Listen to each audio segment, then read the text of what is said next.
my co-host Kyle. Say what's up.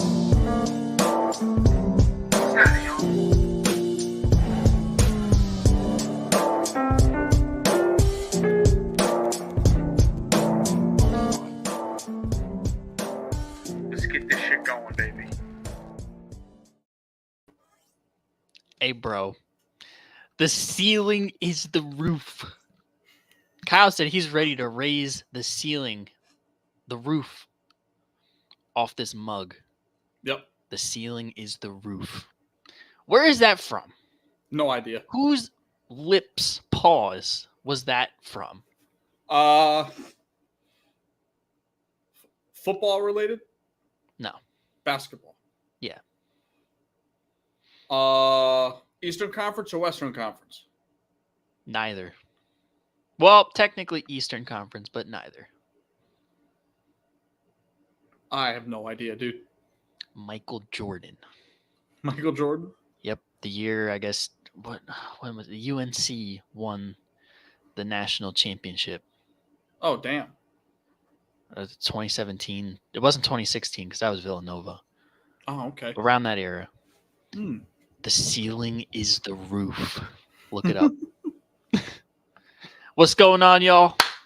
It's another day on the Day One podcast. I'm your co-host, Anthony. Got my co-host, Kyle. Say what's up. What's going on? Hey, we back. We're back from a little vacation. Yep. We back with a lot. Sports are getting heated, so to speak. The NBA Finals, 25 minutes. Yep. It's on. Couldn't be more excited, bro. Lots going on. NBA Finals are going on right now. We got OTAs happening all across the league. There's, I don't know, it's like Caitlin Clark against the world. That's a story Yeah. going on right now. Dude, football contract stuff. There's a whole lot going on right now. And we're here for it. I'm not excited for like 3 weeks from now from when all sports are dead other than baseball. But hey, we're here now. Yeah. Yeah, and we got some things planned to, keep those 3 weeks, pretty interesting for our viewers and us, because we got to keep ourselves entertained while we entertain y'all. Facts. So hit the like, subscribe. You know where y'all should go? Check out our playback channel. We're going to be utilizing that a little bit more over the summer as we get kind of into the dead months. We can do some watch parties, NBA, NFL, just hang out, talk sports, some podcast-esque things. Check it out. We'll drop a link. Absolutely. Yep. Couldn't be more excited for that too. That's going to be a lot of fun. Yeah, bro. I've been waiting. What should be our first thing we watch? Football or basketball? Well, I'll give you two. What? If it's basketball, we got to watch Game 7 of the 2016 finals. Okay. If it's football, we got to watch Super Bowl 52. Eagles versus Patriots. The Philly Special Bowl. Okay. Let's see. If it's basketball, I would honestly, I won't say the same one, but that would be my first pick. Other than that, I want to say Giannis's 50-piece to win the finals. If we're talking football, I think Super Bowl 51. Yeah. Is what we should watch first. We could watch all of them, bro. All of it. Yep. I'm down for it. We could watch like 2007 week 13 of whatever game the Jets were playing for all I care. I don't want to watch 2007 Jets. I don't want to do that. Is it you or is it me? I be doing that sometimes. I mean, I'd be doing that. I'd be in my bedroom sometimes at like 10 o'clock at night, basically talking to Andre Robertson, who ain't in the room, talking about if he just did this with his jump shot. My obscure one, I was watching the inaugural the Hall of Fame game 1995, the Jacksonville Jaguars versus the Carolina Panthers in the expansion game. Okay. Yeah. What is my most obscure? Yeah, that was rookie head coach Tom Coughlin and Dom Capers. Coaching the Panthers. I think my most obscure watch through wasn't a full game, but it was a 25-minute Michael Redd mixtape. I watched the whole thing. Michael Redd's not that obscure though. If It's you kind of know, you know. But like for our generation, yeah. But like if you Yeah. know, you know. Mm-hmm. Not a lot I feel of like heads know. 1995 expansion team exhibition games is a pretty obscure. Yeah. With like Is a it bunch of obscure that I've watched Peja Stojakovic highlights on more than 5 occasions? No, it would be obscure to watch like the Brandon Jennings rookie 50-point game more than 5 times. Yeah, that'd be a little weird. Yeah. But hey, go check out our playback channel. We'll put it in the description after, the live. We'll be watching shit like that. We'll watch some famous shit, some obscure shit, any shit. You want to watch something? Drop it in the comments. We will put it on and we'll all watch it together. And hey, you never know. We could drag you up and we can have dialogue as we watch the games. Mm-hmm. So tap in with the channel. Absolutely. So listen, bro. NBA Finals are here. We have the Dallas Mavericks taking on the Boston Celtics. Boston Celtics currently have home court advantage. They were the number 1 seed out east, best record in the NBA. I have some things I want to go over before we actually make our predictions. Some thoughts that I've had. So I kind of want to see what your thoughts are. So, Yep. First question I have written down: who on either of these teams, whether it be coach, player, whatever, who has the most to gain with a finals win? The most to gain, I'd probably say Luka. Luka? Why? Well, the discourse around Luka has been his style of play doesn't win you championships. Like Mhm. it'll get you in a nice deep playoff run, but you can't win with Luka being the ball dominant player. And we kind of said the same thing about Devin Booker, and here we are. The Phoenix Suns aren't really much of anything anymore. Mhm. They would have to retool the entire roster if it wasn't for getting to this point. And you look at where he's at his career, kind of like how we looked at Giannis. Yeah. Has all the all-star, all NBA accolades. Now we go into getting championships. Yep. Luka needs to get championships. And you can maybe make the same case for Jason Tatum. I'm going to make it for Luka Doncic. I don't give a shit. Okay, I'm making it for Luka. Because in my opinion, he has a better opportunity, even though he's a European guy, to be a face of the NBA or the face. So you want those guys to have championships. So for Luka, it's the most gain. And also Kyrie. Yeah. You think about like what he's gone through in terms of like his leadership issues and him being a locker room cancer. Think about like the turnaround that he's had to get to this point. Yeah, for sure. I agree. I actually don't have a Maverick written down. A lot of good points on Luka. I don't have him as my most to gain because this is what is expected at this point. Like, I have a firm belief that Luka is a top 3 player in the NBA. However you want to put it together, Jokic, Giannis, Embiid, whoever, I think Luka is firmly in the top 3. Mm-hmm. Five straight first-team All-NBAs. He has more first-team All-NBAs than Steph Curry. Right. You know what I mean? So this is the pace that I project him to be on, winning this championship. I don't think he loses much from losing it. I mean, they are one of the biggest underdogs in finals history. They're going up against the number 1 seed out east, who was clearly the best team in basketball throughout the regular season.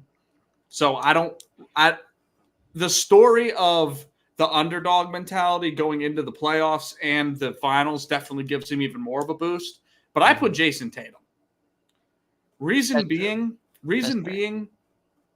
I feel like we consistently have this discourse between Tatum and Brown about who really is the best player. Like, to me, Jason Tatum can't be any higher than 8. He can't be. He's fallen off in the playoffs. He's made a lot of the right play, like LeBron. Mm-hmm. But when LeBron does it, it's validated. When Tatum does it, he does it over the top. I've never seen him, at least at all really this season or in the playoffs in general, really take over a fourth quarter. Right. He hasn't been bad, but when you're the best player on the number 1 seed in the East, you shouldn't be talked about as maybe not the best player. Especially when you've been first team All-NBA 3 times. Your running mates only made All-NBA once. That was last season. So I think there's a lot to gain for Tatum, especially if he looks like the best player on Boston in this finals. And it opens up the idea that he's probably had one of the best starts to a career of all time. When you really look at it, he's been to what now? 6 Eastern Conference Finals, 4, 5, somewhere in that realm. I don't really know off the top of my head, but this will be his second finals appearance, and if they win it, that'll be his first championship. He's 26, I'm pretty sure. Yeah, he's not that old.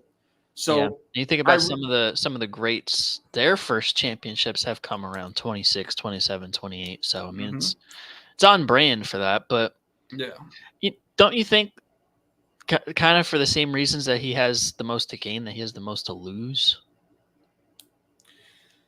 I actually think the person who has the most to lose in all of this is Joe Mazzulla.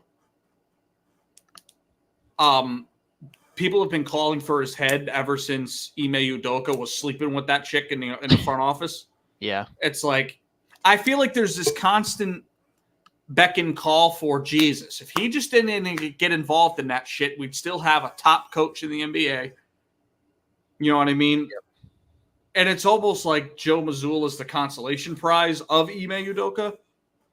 Because, like, back when they had Udoka, the same problems were the same problems. They didn't have a certified guy in their offense to initiate the offense, especially in the half court. They're still having those problems now. This will be the best overall talented roster that they've had since Tatum and Brown have been there. Yep. And they still can't get it done against what are the Mavericks? The 4 seed? 5 seed? Yeah, I think 4 seed, yeah. Yeah, against a 4-seeded team out west when you're the favorite, you have home court. It's like, where else can you get better on this team other than head coach?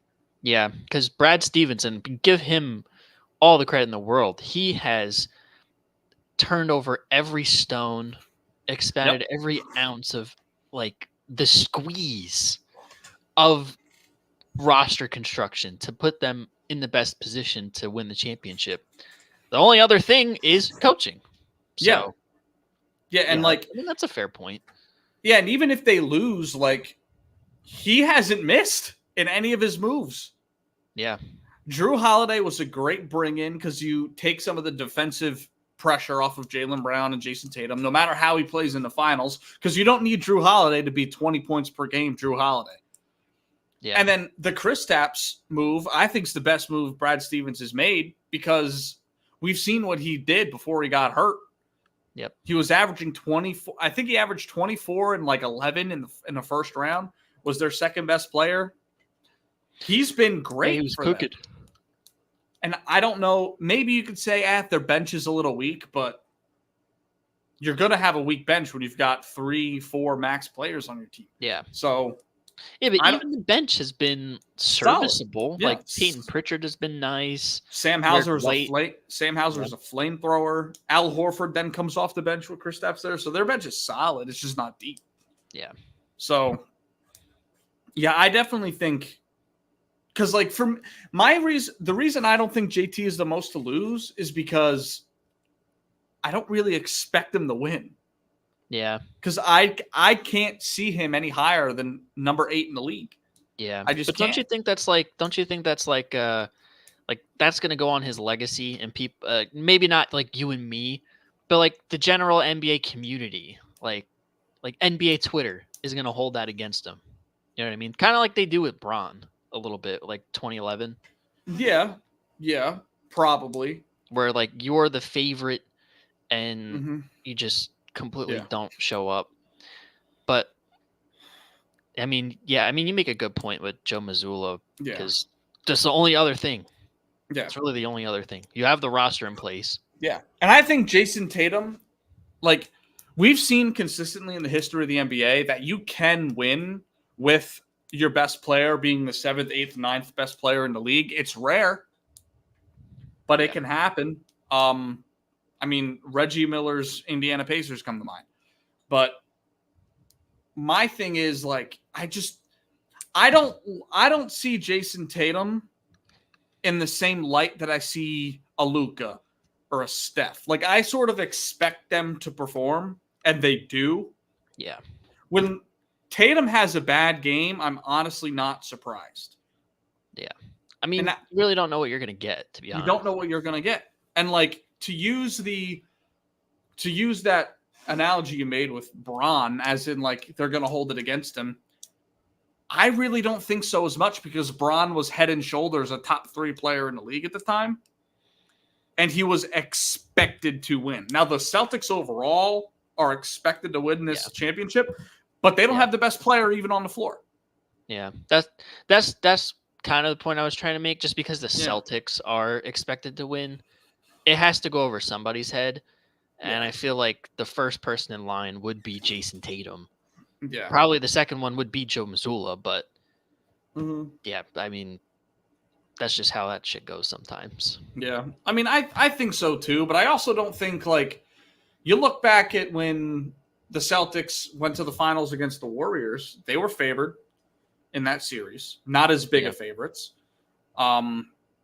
They were the number 1 seed in the East. Like they were more dominant this year for sure, but it's kind of the same story. And I really feel like people shit on Jason Tatum for a week because he lost, and then it was over with. Yeah.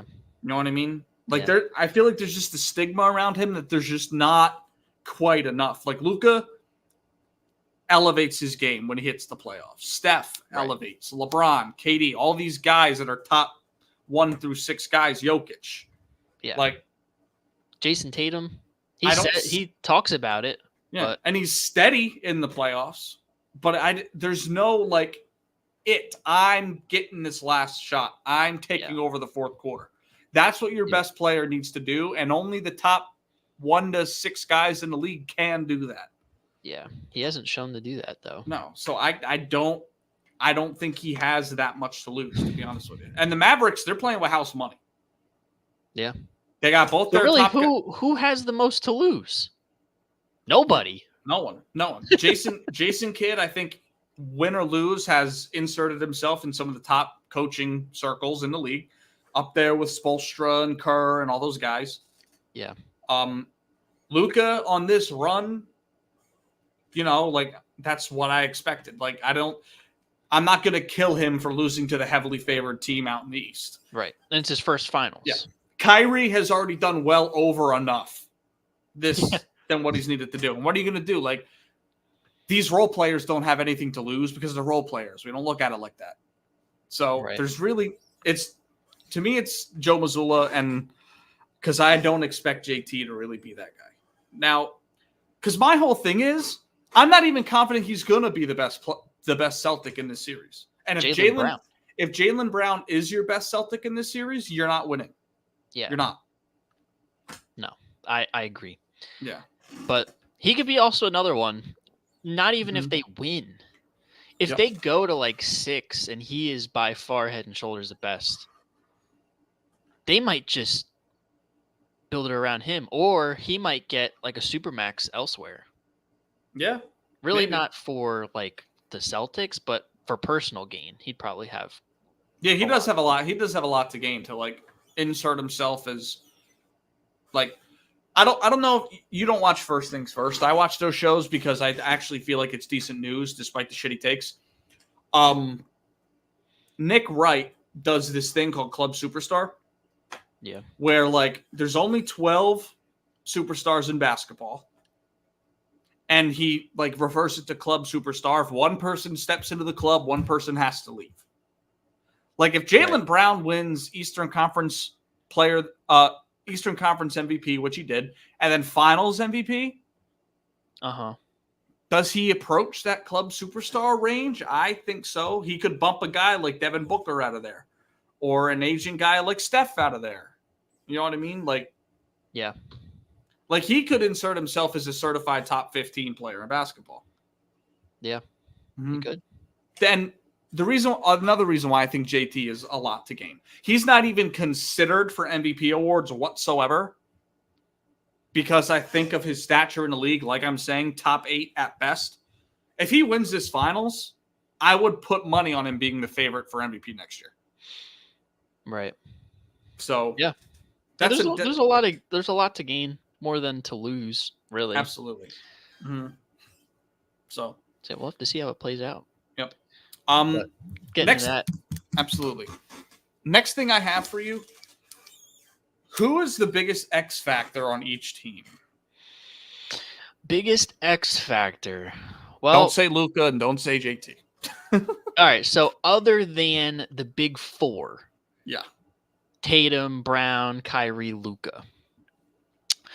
Well, the Dallas Mavericks side's very interesting. I think so, because it's really a lot of people. But I'm gonna say PJ Washington. That's why for me, it's between him and Daniel Gafford. I love them both, especially the energy that Gafford has brought. But PJ Washington, when he is hitting threes, there's nothing you can do to stop the Mavericks. No. Like you have Luka and Kyrie doing their thing, you can't stop them. Now you have PJ Washington hitting 8 threes. Yeah, you have to play 2. You have to play 2-on-3 if you're Luka and Kyrie. You're gonna see 2-on-3 every single time you go up the floor. If PJ Washington gets his stroke going, pause. It's tough. Like we saw in the last round, on court, not off court. Not off court, on court. Yeah. We've seen him this playoffs give them 25, 30. He had a 35-point game. Yeah. And he's been shooting damn near 50% from 3 the entire playoffs. I agree. I think it's definitely PJ Washington because I think Daniel Gafford's game kind of like I think his game will be his game going into this matchup because his game I don't feel like is matchup dependent. Right. Like it's block shots, protect the rim run. Like you're going to be able to do that on pretty much every team as long as you are in the right spots. Yeah. PJ Washington though, if he's playing really good, I don't know how they're going to beat him unless Derek White matches him. Because like you think about it, their starting lineup's going to be Drew, Jalen, Drew, Derek White, Jalen, JT, and Chris Stapps. You're going to put – I think Drew is going to be guarding Kyrie. I think Jason Tatum – no, I think Jaylen Brown's going to be on Luka. I think Jaylen Brown's going to be on Luka. So that, to me, for Luka is a mismatch. Jaylen Brown's too small. Okay? Yeah. So you put JT on PJ – it's tough. But if we see something like if Jaylen Brown's too small for Luka and they got to switch to JT, that automatically moves Jaylen Brown onto PJ. He's too small to block to really defend that 3. Yeah. And then PJ Washington's going to do? Where's Chris? You're going to put Chris Stapps on PJ, then that leaves Daniel Gafford. Yeah. It's a bit of a mismatch nightmare. Yeah. Which is crazy to say considering pretty much everybody on that team is a good defensive player. At worst, on that lineup for the Celtics is just the size mismatches. Yeah. So that's kind of tough. Yeah. Celtics wise for me. Yep. Kind of a interesting one. I mean, you brought up Derek White. I'm going to say Drew Holiday. That's who I said. Oh, Yep, that's what I said. yeah. Tell me why. I mean, he's been there. He's got the experience. Not to say that like Jason Tatum, Jaylen Brown, that whole squad doesn't have the experience. They were at the finals 2 years ago, but Yeah. Drew Holiday won the final, so he knows what it takes. Yep. And in terms of him being a scorer, he hasn't really been as great throughout the playoffs. At all, really, this year. At all. Yeah. If he can give them a little something, doesn't have to be him being the leading scorer, but No. if he's able to have more production in that aspect and continue to play stellar defense, just kind of be the guy to set the tone. Yep. That'll be huge. And that's kind of what they were missing against the Warriors 2 years ago. They were missing a guy that can just, set the tone, set the offense. That'll be huge for them. I agree. And speaking of most to gain too, like I almost wrote down Drew Holiday. Reason being, I think he can. If they win the finals, I think he's a Hall of Famer. Yeah, because he's got a case. This will be the second time that an elite team has been knocking on the door for a few years. They bring him in and they win the championship first year. This will be the second time he does that, which would be awesome. But I agree with a lot of your points. I put Drew Holiday too. If they're getting 18 points per game, Drew, and elite defense like the Bucks got, I don't see how the Mavericks honestly stand a chance. Yeah. Because we know JT is going to give you 27 to 30 every night, whether it's piss poor shooting or great shooting. We know Jaylen Brown's going to give you that 23 to 26, and he's been consistent all playoffs. If you get like 18 a game out of Drew, even like 16 and really good playmaking and elite defense, and that's not out of Drew's ability at all. That's not him playing above himself. You know what I mean? Right. That's Drew playing his game. I really don't see how the Mavericks are going to be able to beat them. I just don't, if that's the situation. Yeah. No, I think they can live with agree, one or two 20-point Derek White games. I think they can live with that. But if you're getting elite defense and Drew Holiday giving you 18 points a game, I just don't. I don't see it, dude. I really don't. Yeah. No, I agree. Yeah. I'm surprised with two of the same players. That's cool. Bro, we are on the same page. Yep. All right. Who's the better duo? Luka and Kyrie. Objectively? I think so. Mm-hmm. Just offensively alone. Yeah. I agree with you, but I'm not as confident in it because Jalen and JT are two of the best two-way players in basketball. Yeah. Like, if you're getting 33 from Luka, you're probably getting 30 from JT, but you're also getting great to elite defense out of JT. Yeah. And then I honestly feel like Jaylen Brown and Kyrie cancel each other out. Yeah. So it's close, but I agree. I think Luka and Kyrie are probably the better duo. I think they have the deeper bench. I do too. Yeah. I think, dude, this finals is going to be sick. Yeah, bro. I can't wait. Really, the question mark really is going to be that size matchup. What the Celtics are able to do, like in the posts on the glass. Yeah. What the answer is, because you got rid of Robert Williams, you got rid of Grant Williams. Yep. Traded him. The Mavs did too. Could you imagine, bro? I mean, we wouldn't have had PJ Washington and Daniel Gafford if it wasn't for getting rid of Grant Williams. But could you imagine against his former squad? Yeah. That'd be wild. I mean, Kyrie's going to do that right now. Yeah, bro. He's about to step on the what's his name? Lucky? Yeah, I think so. Yeah, step all over him on the half court. Yep, he's about to bite the mouth that fed him. Yeah. Again. Or bite the hand, not bite the mouth. That's a little Pause. pause.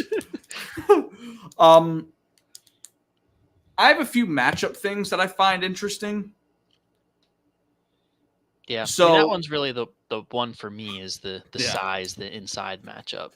For sure. Like, outside of Kyrie, there isn't a player on that starting lineup that is under 6'7". Luka's 6'10", I believe, or 6'9". DJ is 6'7". PJ's 6'8", and then Gafford's a 7-footer. So Yeah. that doesn't include quality minutes from Maxi Kleber, quality minutes from Dwight Powell, and quality minutes from Derek Lively. Yeah. That's size. Pause. Pause. So, yeah. There's definitely a size problem. And you look at the Celtics, you don't really think of size being an issue. But it is. Like, they have a really small 1 through 3. Yeah. So, I feel like that's going to be the driving force and the separator in this one. How they're able to manage the size mismatch. Yeah. And if they're able to play small ball effectively and spread the floor, because that's really all they can do. Yeah. Yeah. Then they're going to have a shot. But if they can't overcome that and they can't hit their threes, then they're cooked. Yeah, I think Kristaps has to have a renaissance as a rim protector. Because Luka gets to the rim. Kyrie gets to the rim. Derek Jones Jr., we know, gets to the rim. All these guys consistently penetrate the rim. So, whoa, pause. But anyways. Yeah, bro. Hey, yo. But hey, yo. It's going to be fun, dude. I really think it's going to be fun. Who do you think one mismatch that I do have for the Celtics in their favor, who's guarding Jalen and who's guarding Tatum? Man, I don't know, bro. I think what they're going to end up doing is putting Kyrie on Jaylen Brown, because Kyrie's actually been solid defensively this whole year. And I think they're going to put Derek Jones Jr. on Tatum. Yeah, that's fair. Yeah. It opens up Drew Holiday and Derek White to play a lot of switch stuff with Luka and get him on an island. But then again, it's also not the Celtics' two best players doing the damage. So, but right. I don't really know what it's going to look like. I mean, we will in the next 5 minutes, but yeah, I'm excited. I'm trying to get it on right now, but yeah, let's get it on. I'm locked out of my Hulu, bro. All right. Do you think the Boston crowd's going to affect Kyrie in this series, and which way? Probably positively. I think so. It's either going to do that or it's just not going to matter. I mean, Kyrie is Kyrie. Yeah. He has the finals experience. Yeah, I think this is just business as usual for him, and especially Luka. I know you didn't really bring him up, but I think this is nothing for Luka. Oh yeah, I think Luka's going to be extremely motivated by this crowd. I think he's going to be extremely disappointed by how it's not like the European leagues. Yeah. Yeah. A lot of people say that guy like Anthony Edwards is probably the biggest asshole in basketball. Luka Doncic is the biggest asshole in basketball. Yeah. Bro is an MFer on the court. He will yell at the crowd while dropping 40 on your head. Facts. And I think it's going to be fun to watch. I think it's going to be a very rowdy series, too, because the Dallas crowd's not much of a joke either. I mean, Dallas is a big market. So, I agree. I don't see Boston's crowd really affecting Kyrie that much. I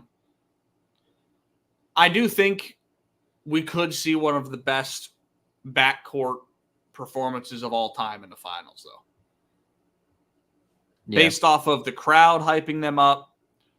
I do think the Celtics tend to play little brother when they're outmatched in games. Like, I really don't feel like they have a lot of fight in them once they're down. So I think we could see something along the lines of Luka averages 30, 34, and Kyrie averages 30. Like, it could be a really, really, like, dominant backcourt performance from the Mavericks. Yeah. Mm-hmm. I agree. Yep. All right. We shall Predictions, bro. Before the game starts, who's your winner and how many games, and who's your finals MVP? I got Mavs in 6. I got Mavs in 6. I think Luka will be finals MVP for obvious reasons. Yep. Yeah. Unless Kyrie Irving averages like 45 points a game or something like that. If he takes over, then it'd be him. But I'm going Luka. This is the only time I'm ever going to root for a Dallas team. Yeah. As they tip off. I am taking the Mavericks in 5. I think Boston's going to win tonight. Uh-huh. And I think that's it. They're going to get one win. It's going to be in game 1 on their home floor. They're going to lose home court advantage in game 2. Dallas is going to win both at home, and they're going to be so deflated. Dallas is going to win it in Boston in game 5. And I, of course, have Luka winning finals MVP.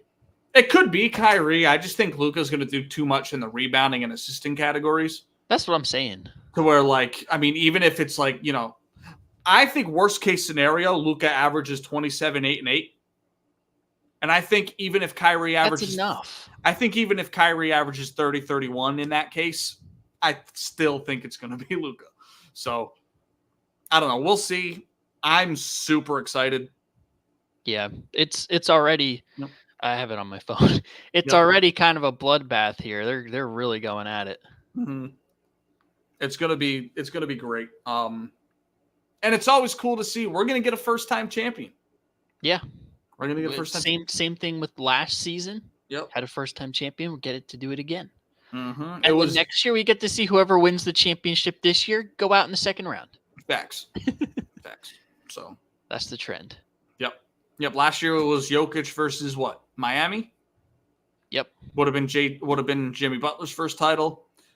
We got a chance for it to be Luka or Jason Tatum. I'm excited. Yep. And then next year it's gonna be Stephen Curry. I don't know about that, but listen, I want to talk a little bit before we move on to football. I want to talk about this wild ass Lakers head coach situation going on. Yeah, bro. What in the world is going on in LA? Yeah. Ever since Darvin Ham got the boot, the coaching carousel has been insane. And really, we've all kind of thought JJ Redick is going to be the head coach. Now it's this other dude from UConn? Dan Hurley, back-to-back NCAA champion. Yeah, bro. What is going? Dan Hurley. Listen, I'm not being disrespectful to my guy Dan Hurley, back-to-back national champion for UConn. But he is not LA Lakers, bro. He just does not fit the aura. No, like I agree. The Lakers front office type of head coach hiring is to bring in JJ Redick. That is the LA stigma, and it has been since Kobe left. What's interesting about all this to me is that it's been Shams constantly tweeting out that JJ's the front runner. They've gone even as far as saying that JJ's looking into people to bring in on his staff.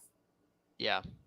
So, because we've seen Sam Cassell's name floated around that JJ Redick would want him as an assistant coach.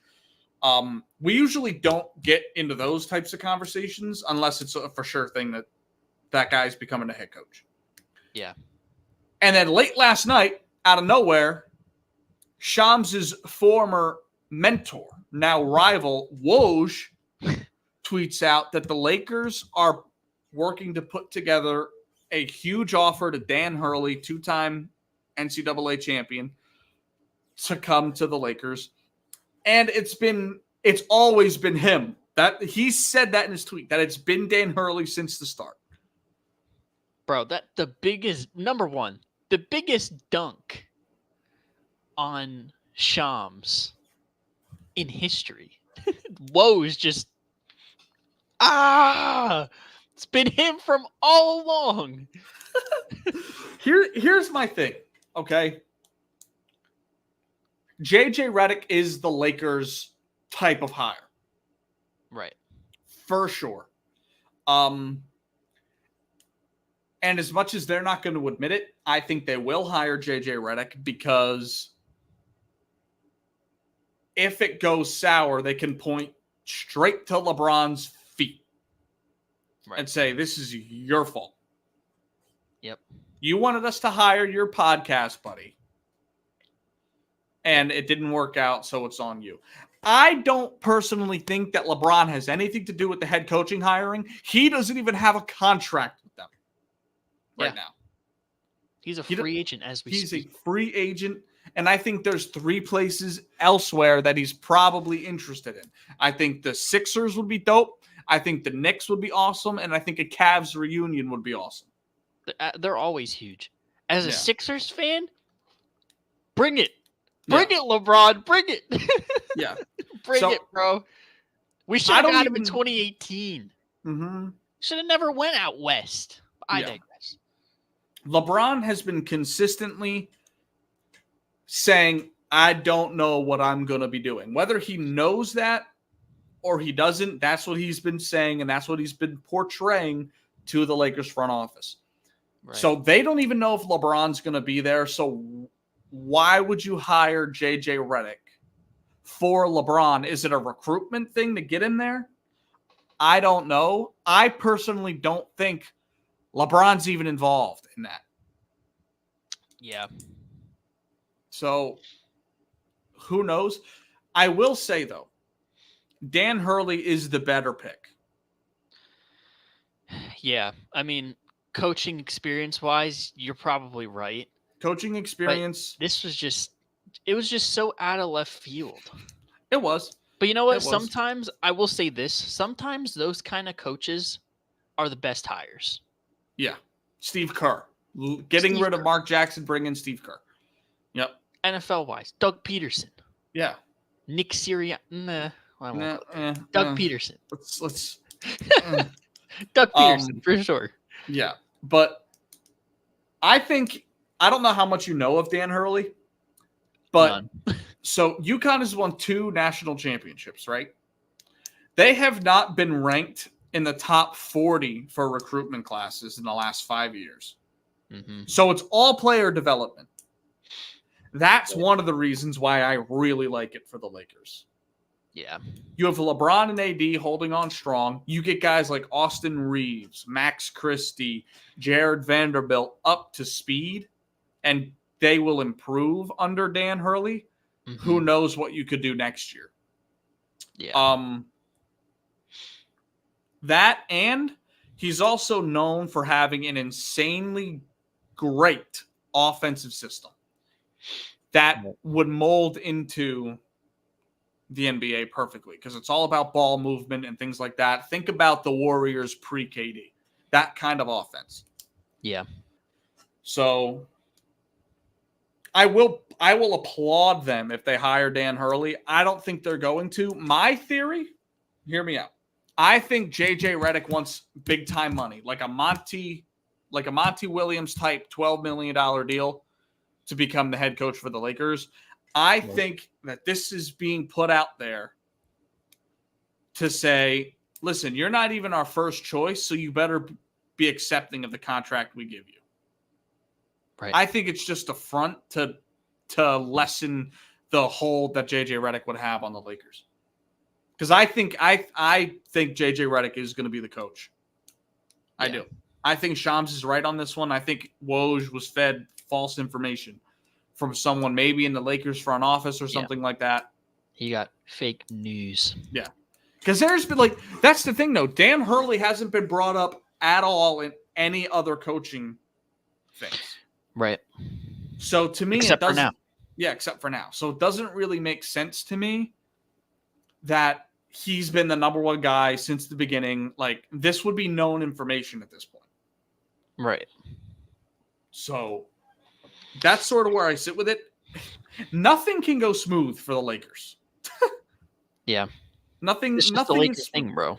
Yeah. It is what it is. But I think JJ Redick is going to end up being the head coach for them. Yeah. Mm-hmm. I agree. It just works. Yep. So, all right. Enough basketball. Yeah, bro. Let's move over to the other ball, football. Yep. OTAs have finally finished up, at least for my team. Not really sure about all you other suckers out there. Yep. But great period to build camaraderie, get the game plan, the philosophies installed, and a lot of news from OTAs, a lot of news off the field. Yes, football. Hell yeah. We're almost here. Listen, training camp about a month away. Can't wait. It's going to be a great season. Agreed. But I mean, let's just talk about some of the rumors and some of, the drama going on in the NFL world. Because we like drama, right, Emma? Yeah. We like drama. Yeah. Yeah, baby. Love NFL drama. So, we'll touch on some bags. We'll touch on some lack thereof and what it means for some teams. Yeah. So, pull it up, bro. Let's break it down. Yeah. Start with the biggest non-quarterback contract of all time. All right, let's take a look. So, a couple days ago, can you see the words? Can't really see the words. You can on a normal phone. Oh. I tested it. Okay. Just making sure. The Vikings and wide receiver Justin Jefferson, after a long battle between what the contract's going to be, have agreed on a 4-year, $140 million deal with $110 million guaranteed, making him, again, the highest paid non-quarterback in NFL history. That works out to $35 million a year. Wow. That is $1 million per year over what Nicky Bosa's contract was, I believe, just last year. Right.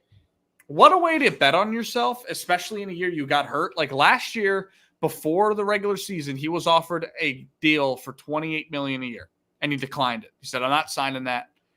And then he ends up with $7 extra million per year. Just to put it in perspective, $7 million a year is what Javon Kinlaw for the New York Jets is getting. He's getting a whole nother player's contract because he bet on himself.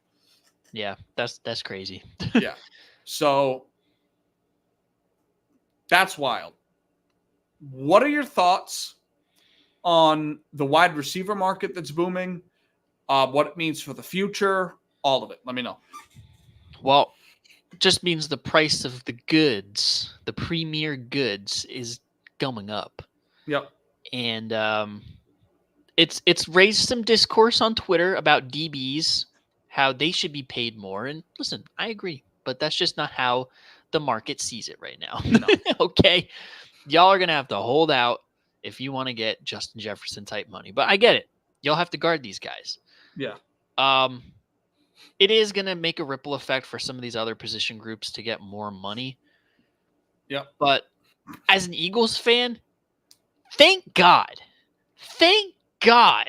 Howie Roseman got in front of this shit and locked up A.J. Brown and Devontae Smith until the end of the decade. Yeah. That's really, for me, that's what I see. Just how Howie Roseman saw the market, got these guys under contract. Because then you look at like Jalen Waddle got $28 million, Justin Jefferson got $35, CD's probably going to get $34, $35. Yeah. T. Higgins, Jamar Chase, they still have to get bags. Jamar Chase might get 40. Oof. Yeah. We'll That's see, wild. but he might get 40, bro. And Mhm. all I can think is A.J. Brown's here. Devontae Smith is here. And these deals is looking like a steal. Yeah. But good for Justin Jefferson. What it means for the Vikings is that they're not tied to a quarterback and they can sign their by far best player and they're committed to building around him. So we'll see how everything works out with JJ McCarthy and the boys, but hey, Justin Jefferson's going to be a Minnesota Viking for the foreseeable future. Yeah. Yeah. Would you have done this if you were a GM? Like, is this a contract you're willing to put out there? Like, if you're running your franchise, are you running it like the Chiefs where you're only paying certain guys certain money, or are you doing it to where, listen, we have this talent, we need to keep it? It's a tough question. It really depends on the kind of staff you have. Because if Minnesota doesn't really have like the scouting, like let's just say they don't have the scouting department to identify these guys that are like late rounders, undrafted guys that turn out to be like a L'Jarius Sneed or like a Nick Bolton for like the Chiefs, for example. Yeah.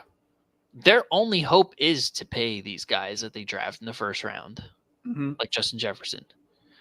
It really goes to your philosophy on how to build a team. Would I?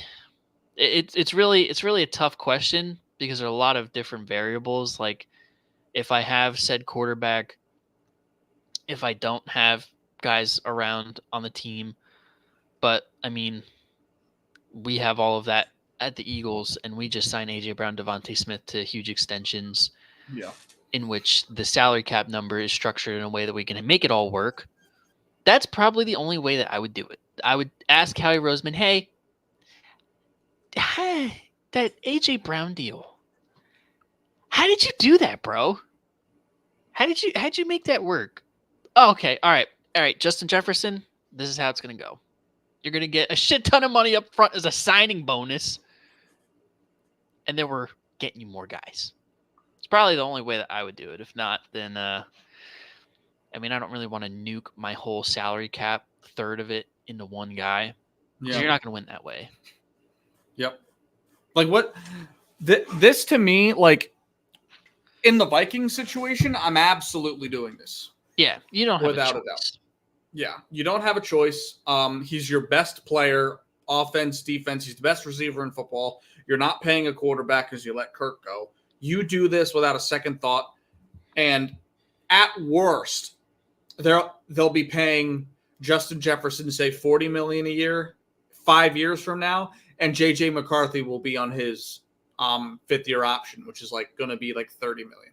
So it's only going to be bad for 1 year, but you have them both on the contract, and it doesn't really like they'll both be under contract. So it's not like it's a huge thing. Right.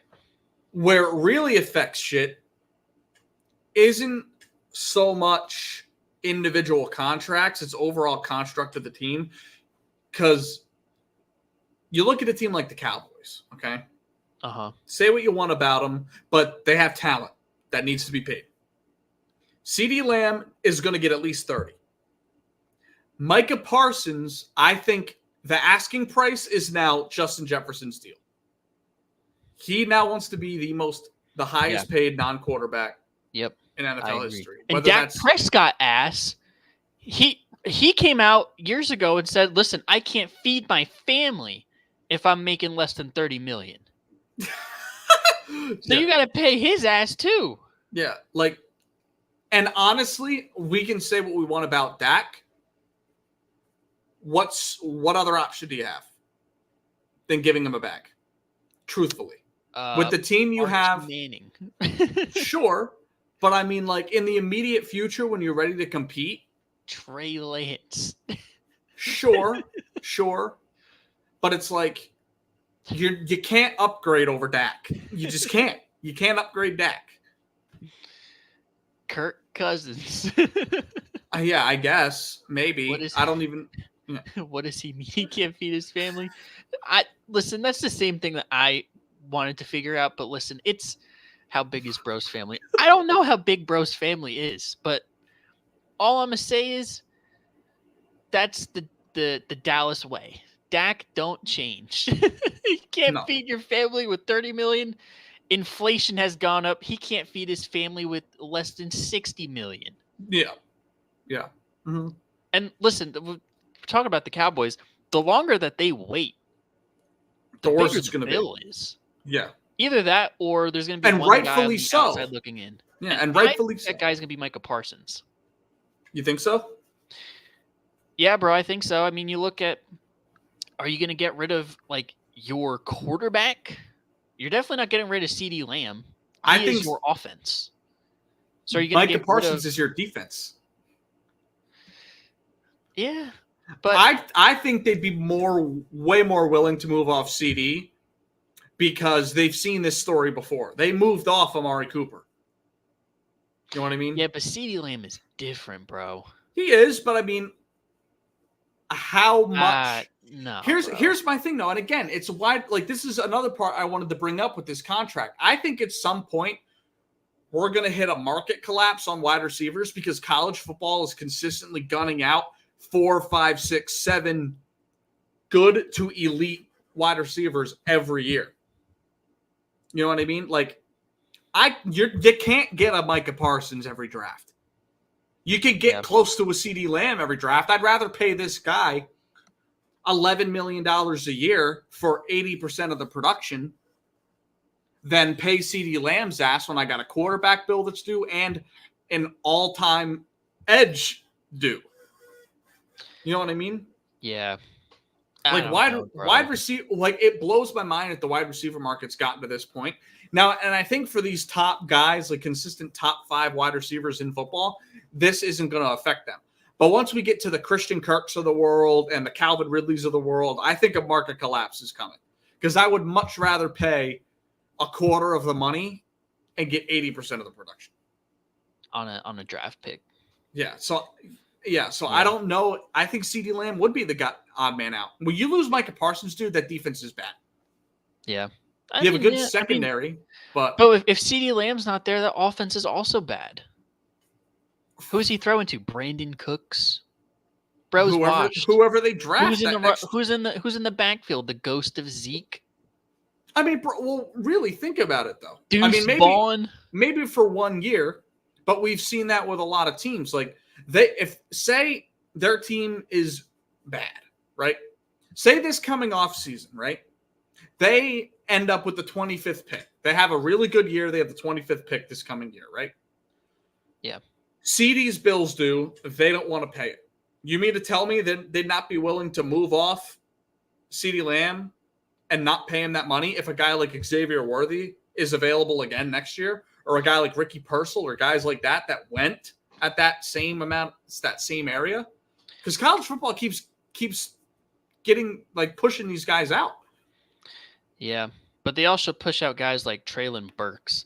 That's the thing though. Like CeeDee Lamb, he's proven that he can do it. You know what I mean? And that's the reason why that they command this money and why teams like the Vikings, the Eagles, the Dolphins, they're willing to pay these guys this amount of money because they know what they're getting, and these are the guys, the top of the league. CeeDee Lamb is in that conversation. As much as I like to drag on the Cowboys and drag on CeeDee because he's a Cowboy, he's in that conversation.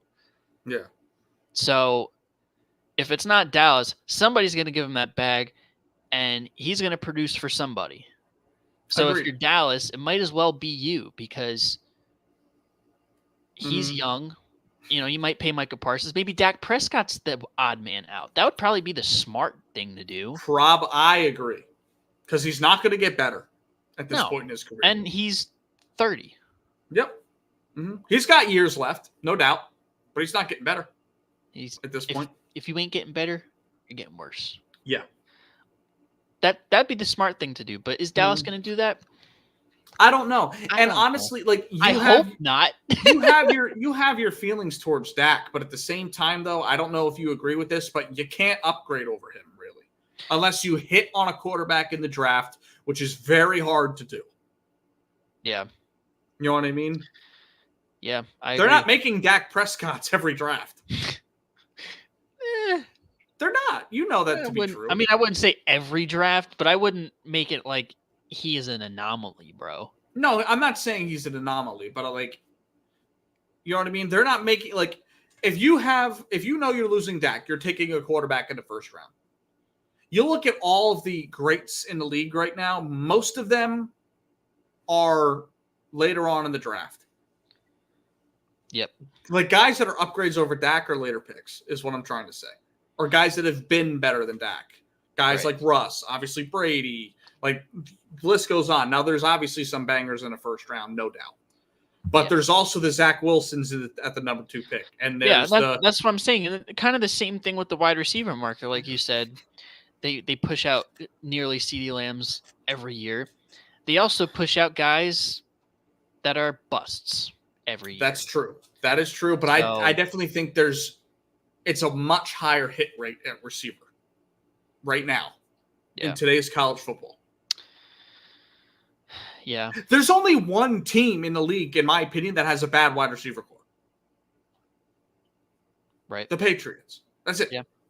And they even have guys we like. Demario Douglas, Kendrick Bourne. They're not that good. They're pretty mid. Yeah. Yeah. So like that's where I think the situation's like, what the hell are the Bengals gonna do? Yeah. They're in the same exact position, but worse.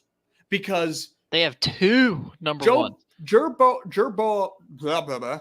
Burrow is better than Dak. Yeah. But the injury history tells me that they don't want to give him the biggest quarterback contract of all time. Yep. If he gets hurt again this year, what do you do? What's your decision making after that? If I'm Dallas, I'm trading for Joe Burrow. Are you kidding me? Maybe, but I'm not even saying Dallas. I'm just saying like the contract situations. Yeah, no, I got you. Like they're in the same exact situation. You got 2 guys that can easily be making $28 or more million a year in your wide receiver core.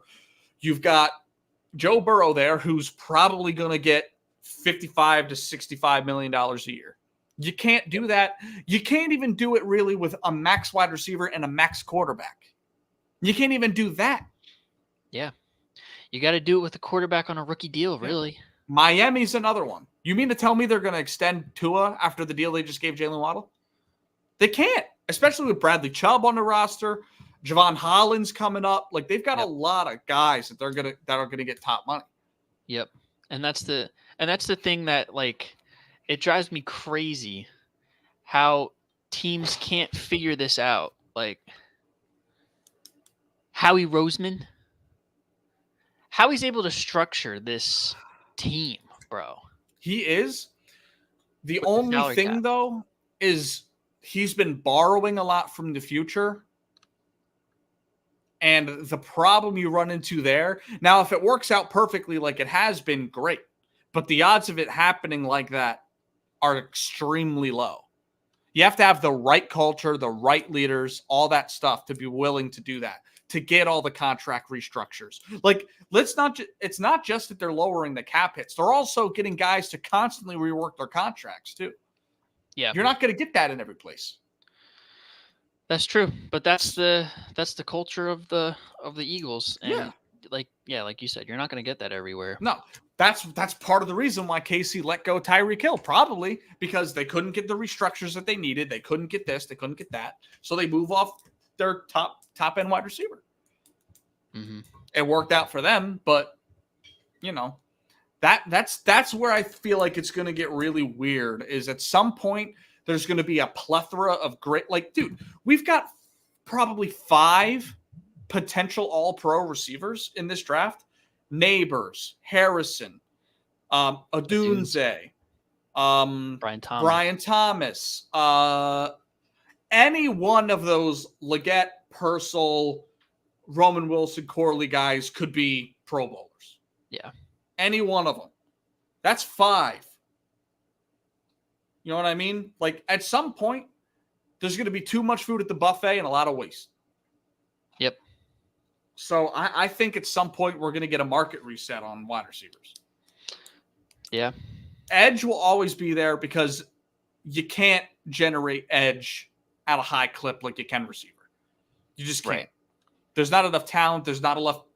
It's a skill position. Everyone wants to be the sexy wide receiver, the running back, the quarterback. Everyone wants to be that. So in general, you're going to get more greatness out of that. You're not going to get that at the trenches positions. You're not going to get that at edge. So I think the market reset is going to come with wide receiver. And yeah, the cap keeps going up. And like you could say, well, the percentage of the contracts are going up is actually lower than what the percentage of the cap is. But at the same time, the cap hits are going astronomically through the roof. Yeah. They're going through the roof. Dak is on a contract that he's making what? $59 million. That's cap hit, right? Or 54, sorry. $54 that's million cap hit, right? Cap. I think in his actual contract, it's like 45, but his cap hit's so high. Like Justin Jefferson in year 3 is probably going to be making $37 million. His cap hit might be close to 50. You know what I mean? Yeah, it really depends how how the deals are structured. That's really the big thing here. Mm-hmm. Yeah, and honestly, Justin Jefferson doesn't strike to me to be the guy that's like, okay, let's structure this so we can fit everything else around me. He's thinking in his mind, okay, we moved off Kirk. That pissed me off because I wanted them to keep Kirk. Oh, we drafted a rookie quarterback who's making under $15 million a year. Okay, Jordan Addison doesn't have to get paid for 4 years at best. Give me all the money, and I want it all now. Give it to me now, bro. So that won't win you championships, but hey, no, it'll set your family up for generations, and I'm never gonna fault a man for getting his bag. Yeah, I mean, if Dak couldn't feed his family with $30 million, Justin Jefferson might need a raise at some point at 35. Who knows? But either that or Justin Jefferson might be able to feed his family with $30 million. Who knows? Maybe we'll see. Maybe. But shout out Justin Jefferson, and shout out the Dallas Cowboys for always fucking things up.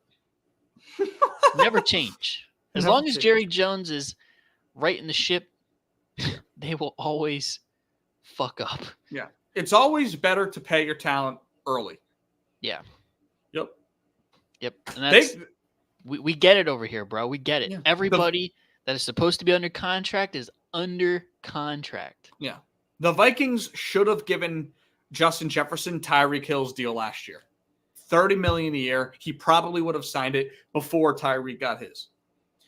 Yep. But yeah, hey, it'd be like that. And, facts. Yeah, maybe that extra $3 million can help you. Yeah, in this economy. Facts. Another $2 million for gas. Yeah. So. But yeah. Speaking about edge, because you kind of brought up edge. Yeah. Hassan Reddick has been MIA. Bro's on a milk carton. Mm-hmm. Ever since he got traded to the Jets from the Eagles. Had his presser. Mm-hmm. Cool. Good presser.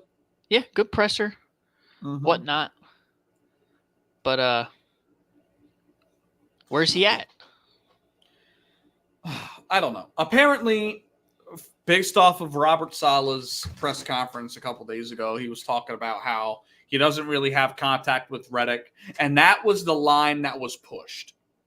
Jets are not in contact with Hassan Reddick, who has not been at OTAs. That's the media push, of course, right? Yep. You listen to the whole thing. He's like, Hassan Reddick is a pro. He's a veteran. He's what, a 9-year veteran, 8-year veteran. He's been here before. He's been on deep playoff runs. He's been through the OTAs. There's videos on Hassan Reddick's Instagram of him working out. Hassan Reddick's going to be ready to play, whether he's in OTAs or not. Yeah, I think so too. In my eyes. So I'm not too concerned on that front. It's really weird when you're trying to pay a player that hasn't played a down for you and hasn't really been in your building. at the production level that he's at, especially. You can get away with it if it's give me an average edge. If it's Haywood Highsmith for the Steelers, you can get away trading for him and saying, no, we're not paying you until we see something on the field. Yeah. A guy like Hassan Reddick, I don't know. A lot of things to think about. He's 30. It's not very often that guys have 5 years in a row with double-digit sacks. We are pretty deep at edge. Like, I don't know if Hassan Reddick's the type of guy to hold out. But that might be what he's doing. That might be. Maybe he's just not going to the voluntary stuff. Who knows? We could see him first day of normal training camp without a deal. Maybe. But it really depends, because if that's what it's looking like, then us trading him looks kind of a good thing. Yeah, if he's going to hold out for a big bag like that, like Howie don't have time for that. Yeah, and something tells me, because the Eagles tend to pay their guys, something tells me that probably came up at some point earlier this offseason. Yeah. Because he made comments about it last offseason about how he wanted a new deal. Yeah. And he kind of sucked it up. He was vocal about it, but he was just like, listen, I'm coming to play. Yeah. I deserve a new deal, but I'm going to come and play. Yeah. Now he's coming into the last year of that deal. Another great statistical year. I want a new deal. Mm-hmm. And can't fault them for that, but no, the market doesn't feel the same way for whatever reason. I think it's fair because he is 30. He was a young player in the league too. It's not like he came in at 25, 24 like some guys are. He came in young at like 21. So he's got a lot of tread on the tires. There's the whispers of him stat padding for his contract. There's things like that, whether it's true or not. Like there's a lot more than just guy wants a deal, team doesn't want to give it to him. There's a lot more than that. It's a lot of weird dynamics with this. Yeah. So I think he's going to play. And I think I expect to see him there day one of training camp, new deal or not, because it then becomes a year that he can bet on himself, which honestly, I feel like the Jets are kind of hoping for. Yeah. You know what I mean? Then if it comes to that, then if you're the Eagles, why do we trade him? If we're not gonna pay him after this year, and it's just gonna be a pretty much bet on I'll play on this deal and bet on myself to get a better deal. Why are we trading him? I mean, I get it. Bryce Huff, your boy, Nolan Smith, my guy. I love Nolan Smith. It's unproven, but they want to get him more PT. I think your thought process is you have more than just this year to compete. Yeah, that is a lot. That is true. We definitely do. Yeah, for us, it's more so like, okay, if we can get a hungry Hassan Reddick in a new team, new environment, betting on himself to get a better deal, there's a chance he has a booming type of year, which could be an extra boost in us winning a Super Bowl with Aaron Rodgers before he retires. Right. I don't know if Joe Douglas is playing that kind of chess, but if he is, I'm all for it. If Hassan Reddick shows up. I think they're betting on Hassan Reddick showing up without a deal to push for a new deal next year. Because, let's be real. Edge rushers are playing older now. Like, Von Miller was an all-pro at the age of 33. He got a big deal at 34. But now look at him though, bro. That's you know what? That's where it fucked Hassan Reddick up. Because you look at how Von Miller played, and he got that big deal in Buffalo, and he's been hurt. He got only that had big 2 deal tackles last year. But he got that big deal at 36. Hassan Reddick's 30. He could get a 4-year max and still be younger than Von Miller was when he got his deal. Yeah, but again, I mean, it's kind of like a what have you done for me lately? Maybe that's the recency bias in in the market saying, we don't want to give you that, because he's kind of similar build to Hassan Reddick. Yeah. Hassan Reddick is really a one-dimensional guy. He doesn't really drop into coverage, which is strange considering he's light enough. And yeah, he's not really the best in coverage. No. Great run support, great pass rusher. Yeah, and that's really where it was. I think with the whole Vic Fangio scheme, that was probably another reason why we moved off him, because he's not really a drop guy. No, but even still, like, that Von Miller deal probably made things a little weird. Yeah. Because, like, well, what if, not to say that he'll have the same output, but what if he has that fall off that Von Miller had? Yeah. At 31 plus. Yeah, it's possible. But I mean, who knows? And from this aspect, who knows how sustainable the production is at this point? He's had 4 straight seasons of double-digit sacks, been putting up Pro Bowl numbers for the last half decade. Yeah. Is that sustainable? Yeah, I don't know. And I do think it's universally understood that he's not in the elite of the elite class of pass rushers. He's just outside. He's not TJ Watt. He's not Myles Garrett. He's not Nicky Bosa. Like, he's not Aaron Donald when he was in the league. He's just not quite there. But he is, like, on the doorstep. He's on the doorstep. Good player, though. Like, those guys you stomach giving the big deal to, we don't know if Hassan Reddick is that. You know what I mean? I mean, I'll say from skill-wise, he is on that level, but it's all of the other things that we discussed that are working against him. Yeah. The fact that he's not really versatile, and the fact that he can rush and drop. He's 30. Mm-hmm. The production of last 4 straight years, do GMs think that's sustainable? That's all working against him, but, like, he's a really, really good player. He should be in that conversation, but it's just all those things working against him that GMs are just like, I don't know if I want to take the risk on that, because when is it going to fall off? Yeah, because to me, he's right outside of the top 5. If not, he is 5. Like, I can't put him above TJ. I can't put him above Bosa, and I can't put him above Myles Garrett. Those guys are just...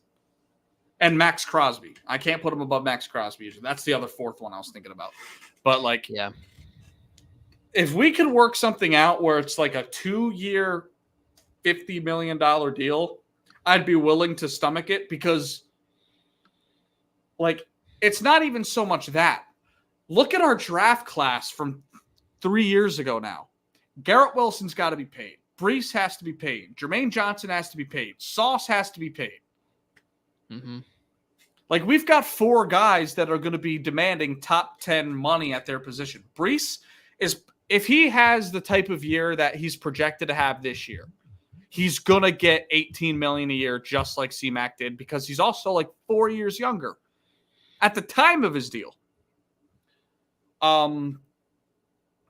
Garrett Wilson, if he performs like people think he's going to with Aaron Rodgers after having 2 back-to-back 1,000-yard seasons to start his career with that shitty quarterback play, he's going to get $25 million a year minimum.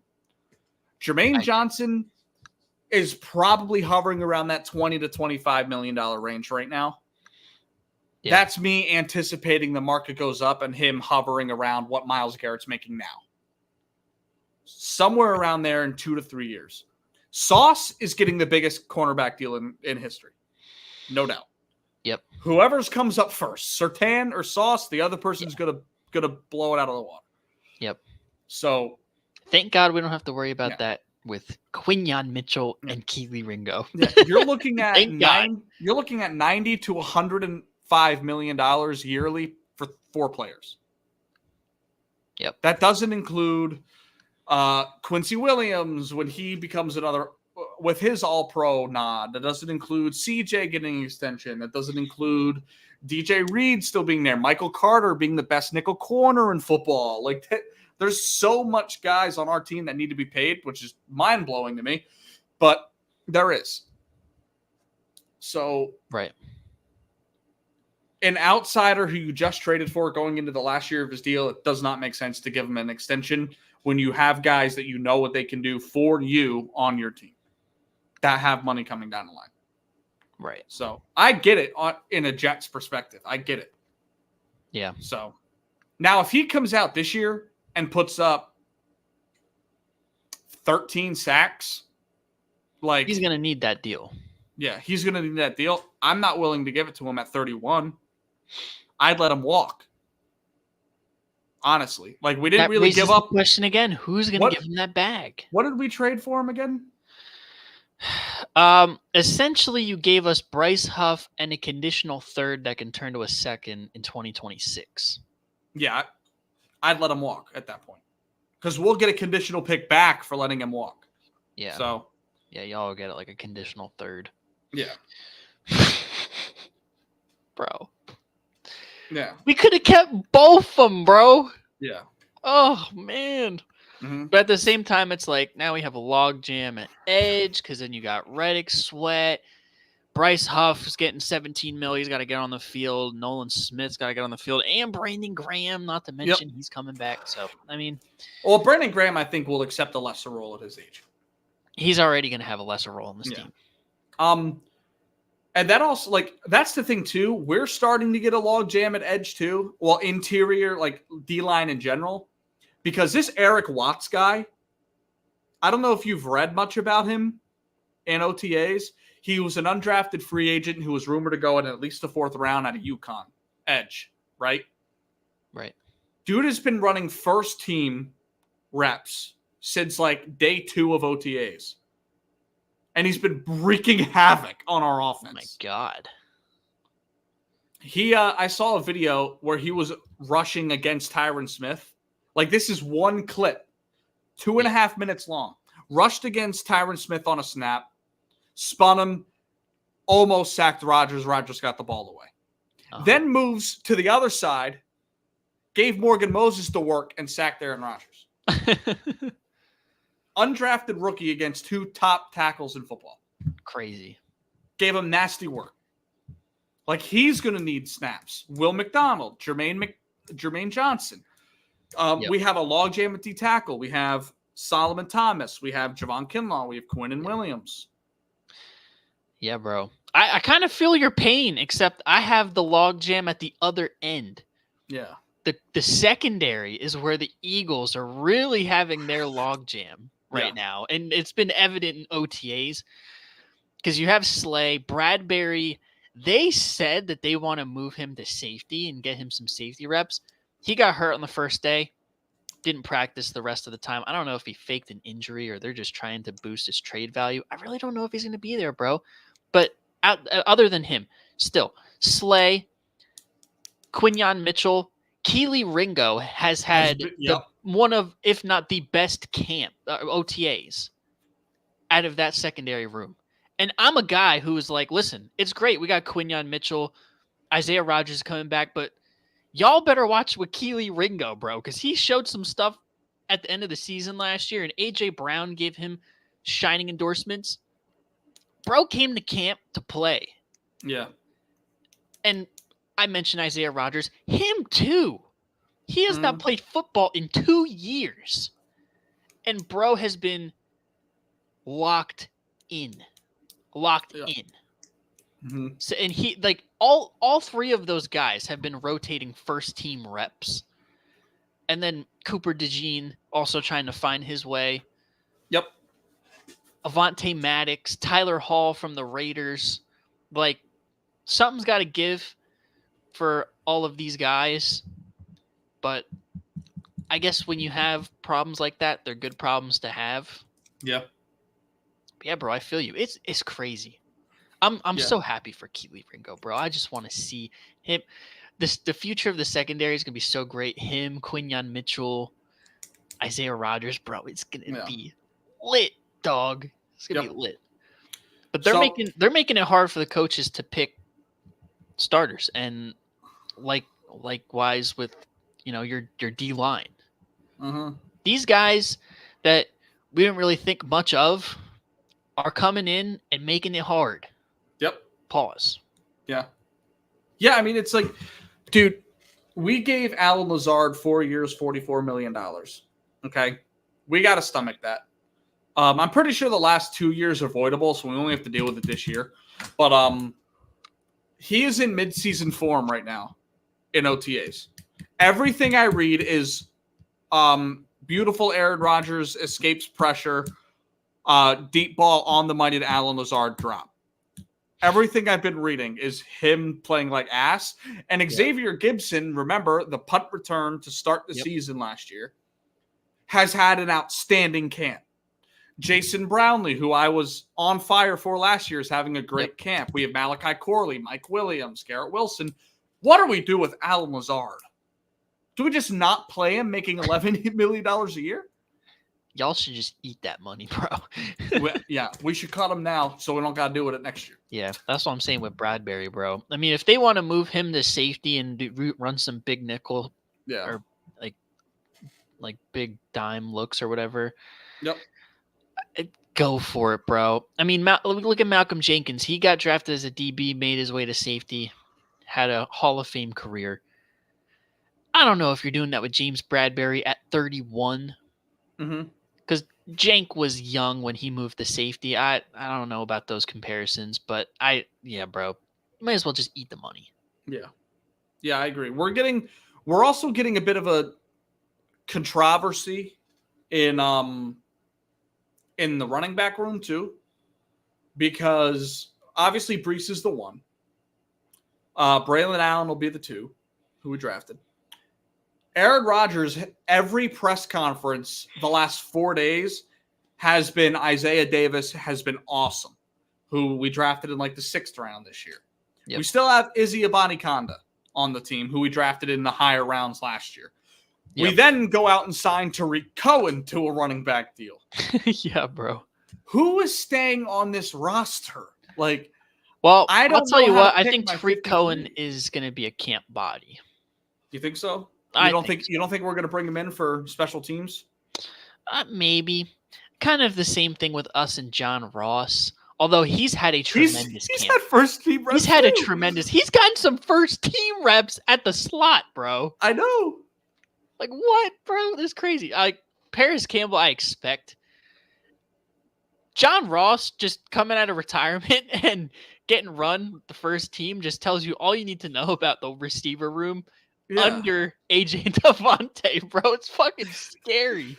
I know. Like, I don't know how to feel about my team because I don't know who we're going to have. We have 4 tight ends that I like. Like, I don't know. And we've got to keep depth at offensive. We can't gut offensive lineman depth because we've got 2 33-year-old plus guys. Like, I don't know.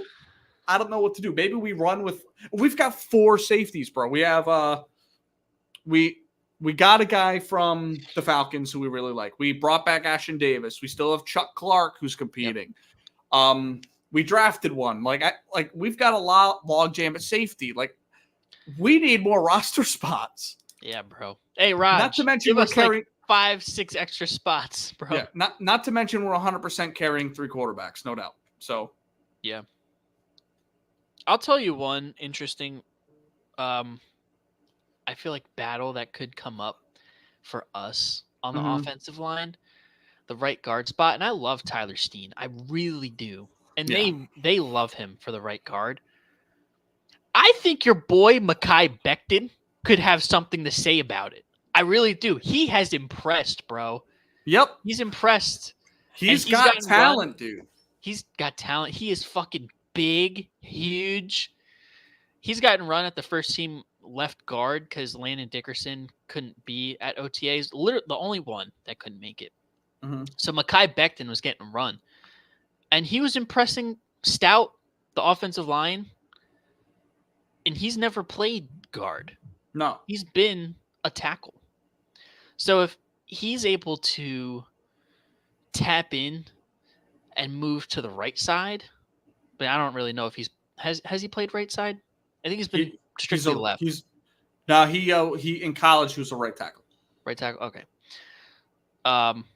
If he can move to right guard, I think he'll give Tyler Steen a run for his money. I mean, I think Tyler Steen's got the job. It's his job to lose right now, but Mekhi Becton could have something to say about it. If he doesn't get it, he's going to be a great swing guy for, if somebody goes out. Yeah.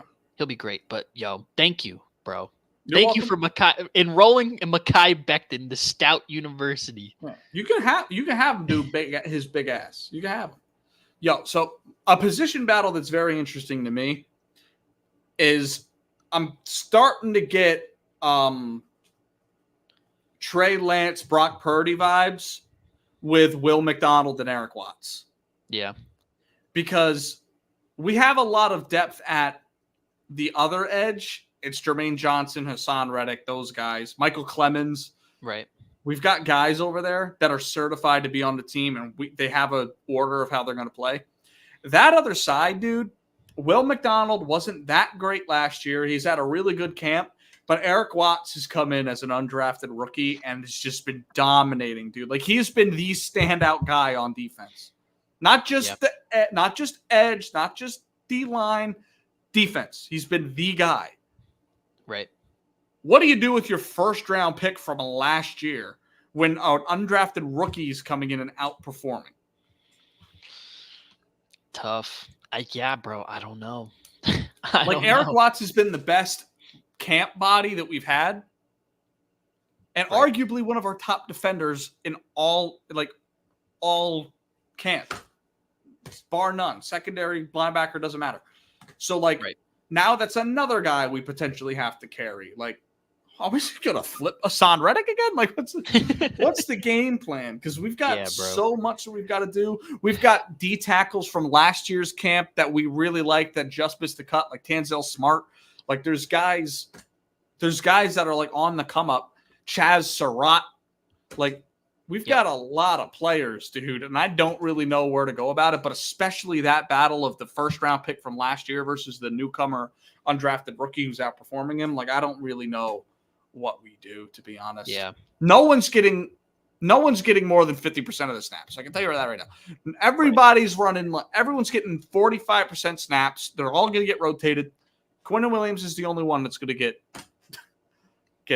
a majority snaps. Yeah. Bro, it's gonna be tough for y'all, but I'm excited for our defense, bro. Yep. We've been the defense as a whole. I know I talked about the secondary guys playing like dogs, but the defense as a whole has been playing fast and getting after the offense.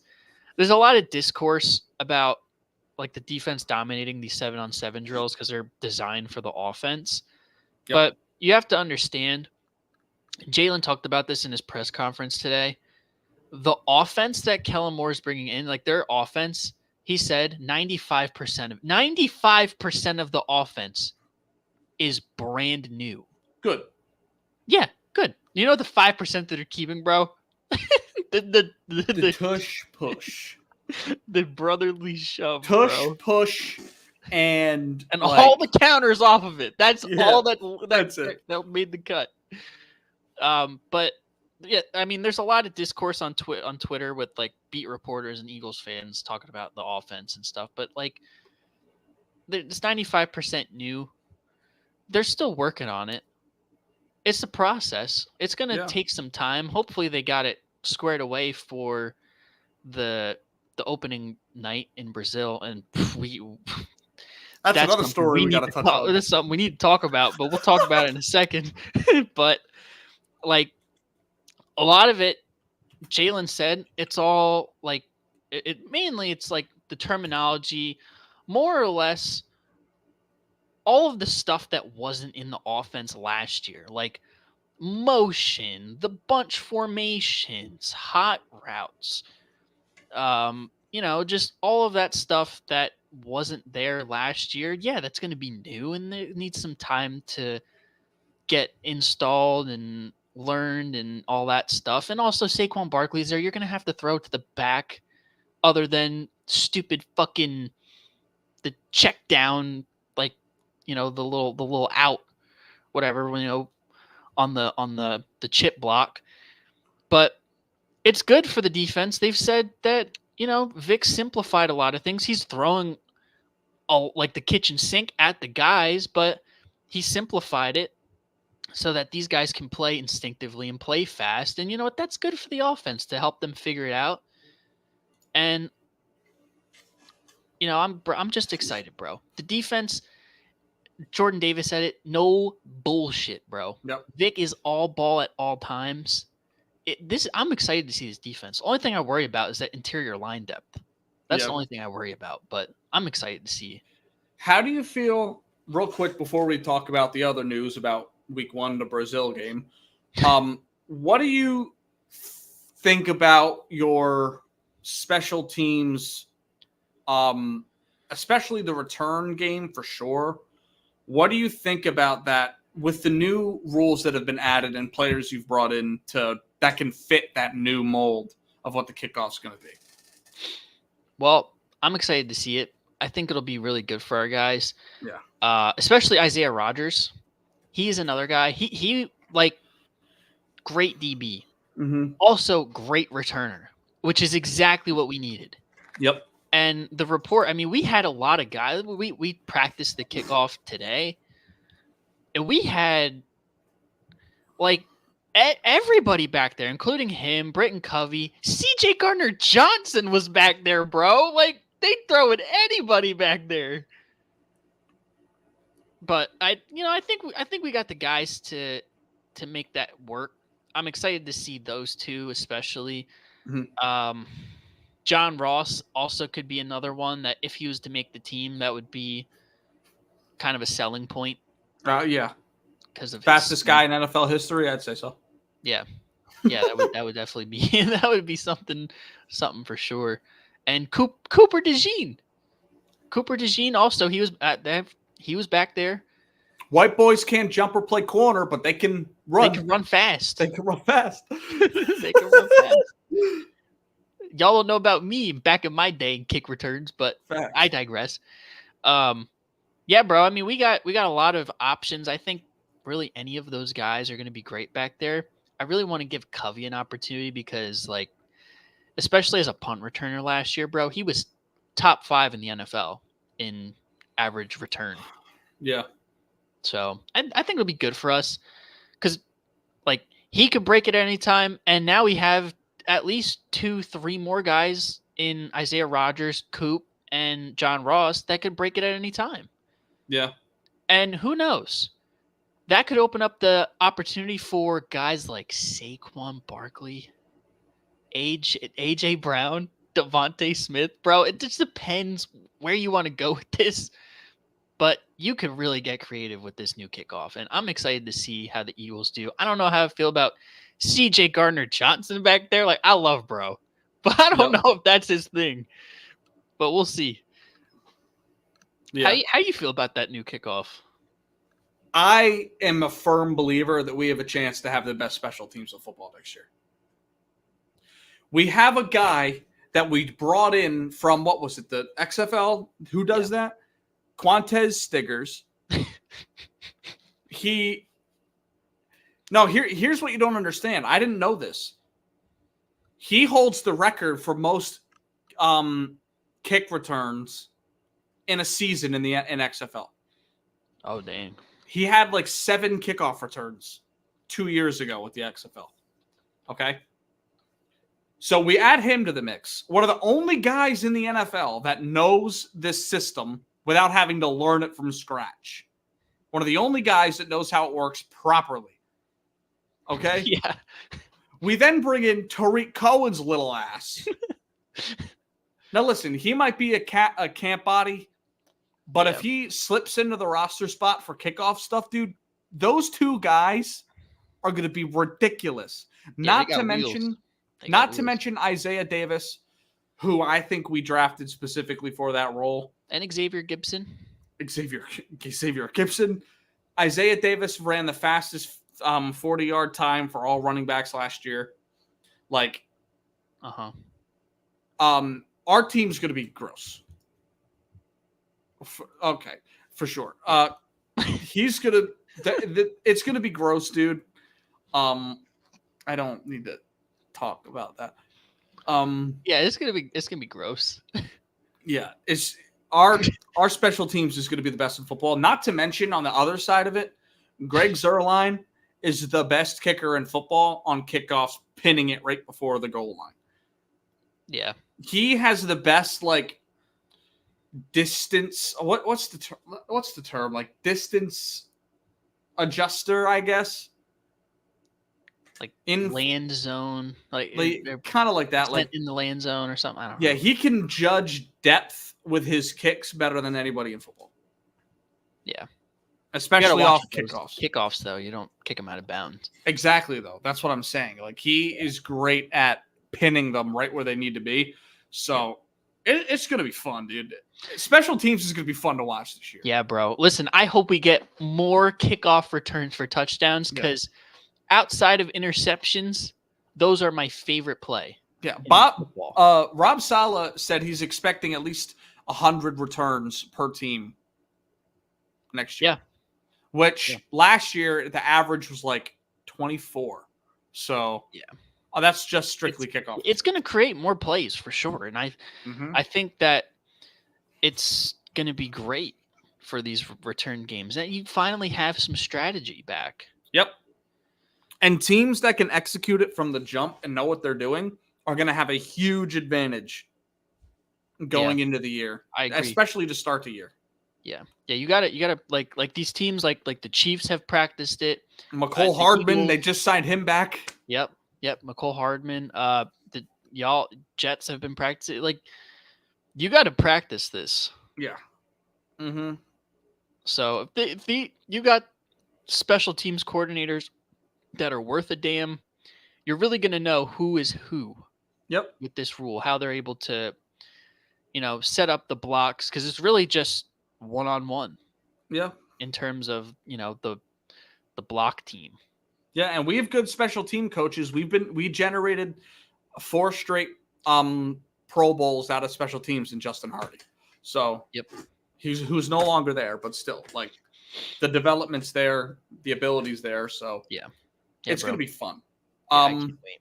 Let's talk about Brazil, please. So let me bring the clip up. I'm not going to play it, but I'll read the thing here. Okay. Here's the title of this article. You want to change the screen? Yeah, sure. I might as well. Absolutely. I'll stop sharing that. I'm gonna bring this over here. Present that. Boom. Okay. Is that zoomed in enough? How's that? Yeah. Okay. Why can't Packers Eagles wear green uniforms for a Brazil game? Something to do with the gang, says Josh Jacobs. All right. The NFL's next international excursion, a week 1 clash between the Packers and Eagles in Sao Paulo, Brazil, won't be without drama. That's because, according to Packers running back Josh Jacobs, the league is strongly recommending players don't wear green during their stay. In an appearance on former NFL star Chris Stars a little on NFL players. Nah, don't disrespect my man like that. Chris Long is a star in Philadelphia, bro. In an appearance on former NFL player Chris Long's Green Light podcast. Disrespect is crazy. Hey, you gonna let me read? Okay. In an appearance on former NFL player Chris Long's Green Light. Read it, bro. Okay, I'll read it. Word for word. In an appearance on former NFL NFL stars Chris Long's Green Light podcast. Former NFL star. Jacobs revealed that he and his fellow competitors had been informed that they should not wear green during their time in Sao Paulo, as it is a color allegedly affiliated with gang activity. Okay. What are your thoughts? My initial thoughts are this: the NFL hates the Eagles. They hate us, bro. They want us dead, bro. That's my thoughts. They want us dead. Why would you send 2 teams that their primary color is green to a place where, like Compton, you can't wear red or blue? You're going to send us to a place in Brazil where we can't wear our colors. Are you dumb or are you stupid, bro? What, Roger Goodell, listen, I'm all for expanding the game internationally, but y'all should have got the Chiefs and I don't know, the Bengals for this one, or the Bills. Yeah.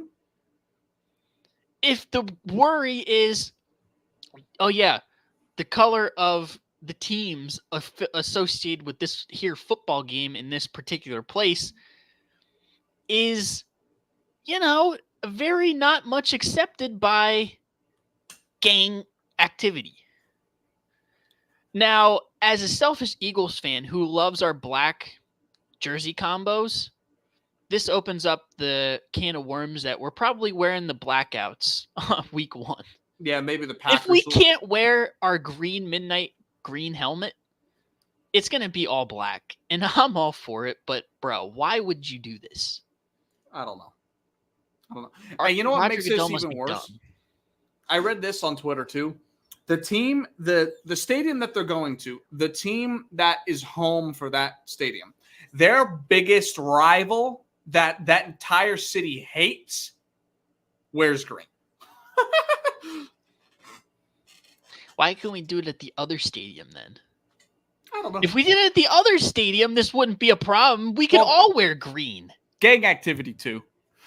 Yeah, but still, I mean, bro, Roger Goodell hates the Eagles. And Yep. I'm very much convinced now, especially considering that gang activity hates green. Yep. He hates the Eagles and somewhat dislikes the Packers. I'm not going to say he hates the Packers because who would hate the Packers, bro? Mm-hmm. Other than any fan in the NFC North. But he must fucking hate the Eagles. What the hell? It's either going to be that white combo that was leaked on Twitter with the white helmet, because they gave us an extra helmet. Yeah. But I don't think so. That all-white Eagles combo, or it's going to be the blackout from 2022. I think that's going to be the one. Yeah. And then the Packers are just going to be wearing all-white. That, or they'll be wearing their throwbacks that are blue and yellow. There you go. Yep. But we can't wear Kelly green, bro. It's green. That's tough. It's got to be black. They should save the Kelly green for home games. That's what I'm saying. Yep. But, yeah, this is definitely interesting. We'll see what comes of it, Who knows? Yeah. We'll definitely see. But Roger Goodell, fuck you for trying to get us killed because of our jersey color.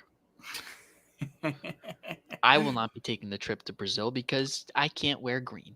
Yeah. And I don't want to be shot in the streets. Yeah, I don't want to be shot. Do that. And I also don't have the money to go down there. That's true. That's a good point. But more or less because I can't wear green. So thanks for fucking up my Brazil trip, Roger. I hope you're happy. All right. You got anything else for the people? Well, speaking about the NBA Finals, Boston is up 20 right now. Third quarter just started, 66-46. As you kind of predicted. Yep. I will say Jaylen Brown has been a monster. And they've been playing great defense. Yeah, look at their bench. Kristaps Porzingis, 18 points in 13 minutes. 7 of 9 shooting. Yeah, Kristaps Porzingis too. They have not had an answer for him, bro. No. Yeah. You weren't here for this. This is just really quick. But I talked about it on the pod last week. If you didn't, go watch my initial thoughts when the news was newer.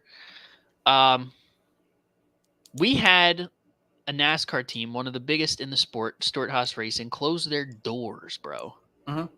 Well, after this season, they're closing their doors for good. What are your thoughts on that? I know you're not really a big NASCAR head, but that was big news in the NASCAR space. One of the big teams at one point, Cup Series champion, top 4 team, probably top 3 in the sport, and now they're just going to cease to exist next year. Who did they used to carry? What? Racers wise, who did they used to have? Oh, well, they started with Tony Stewart and Ryan Newman. Tony Stewart won championship 2011, and then really started to shift when they signed Kevin Harvick 2014, and he won the championship that year. Pretty much carried them throughout the rest of the way. And then they signed guys like Kurt Busch, Clint Boyer. and then started signing their younger guys like they have now, but really haven't amounted to much of anything. But a lot of things kind of went wrong in that regard because they wanted to get Kyle Larson. Ford kind of blocked that move because of the whole iRacing voice chat debacle, which I'm not going to get into too many details. If you want to read it, go read it. Kyle Larson just dropped a racial slur on iRacing voice chat. So Ford didn't want to be associated with that, and they also missed out on Kyle Busch not last off season, 2022 off season. Mm-hmm. So, well, I mean, it's like, I guess it's kind of like any sports team, really. If you're not getting the talent, you're not really going to perform. And in a situation like this, if you don't have the talent, and it's kind of is what it is. You know what I mean? Like, we all think Boston is this big world beater in the NBA, but they've only won one championship since the fall of the Berlin Wall. So that's fact. Look it up. I know it's facts. Yeah. So I mean, it's kind of how the cookie crumbles, I guess. I mean, that's really all I have to say about it. Like, it's kind of how things go, I guess. Yeah, I mean, it's a shame. It'd be like a team like the Toronto Raptors, like just magically shutting their doors after the season. Yeah, that's kind of weird. It is weird. Feels bad. They're 16 years Stuart Haas Racing. I mean, they were a team before that for a while, but really hit the ground when Tony Stewart partnered up with them. And as a fan myself, it's just tough to, see them go because, you grow up with that stuff, and now it's just going to be weird not seeing them in the sport. But hey, when you can't get sponsorship, can't get drivers, these things happen. Yeah. You know what's going to be really weird, though, and it's kind of strange that we haven't really experienced it yet in our adulthood or young teenager. Mm-hmm. A team moving, like in any Big Four sport. Like, we really haven't experienced it. No, I wouldn't really say that. The Raiders have. Yeah, but they didn't have a rebrand. You know what I mean? It's sort of like they went from place to place, but there was no yeah. We were too young probably for Sonics to Thunder. Like, we didn't really feel that impact. I'm interested to see when that next time is. Yeah, like Jaguars, Panthers, Houston Texans. Yeah, like we weren't really. Yeah. Mm-hmm. I'm interested to see, like, I'm excited to see an expansion in, like, basketball. We get a Vegas team and something like that. Yeah, I'm excited to see how that goes. NFL might look for, or was that NBA? I don't know what it was. It popped up on my Bleacher Report while we were doing the show. Mm-hmm. Let me look. NBA. Yeah, it was NBA. Might look for an international team outside of Canada or the U.S. It's a dumb idea. Yeah.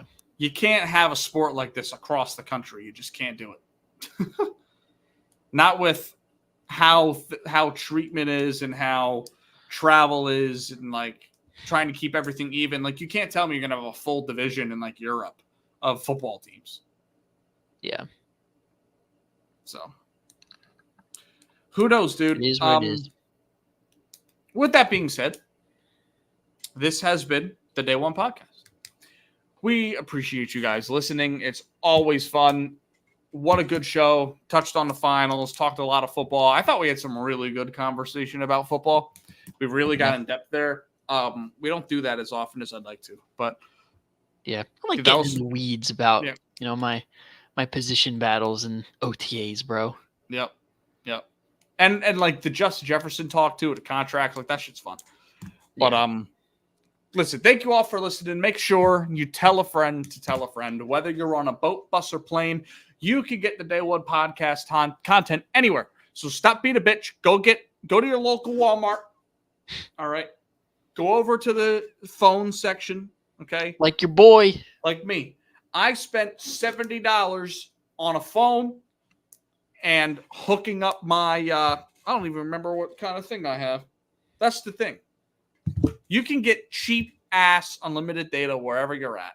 Okay.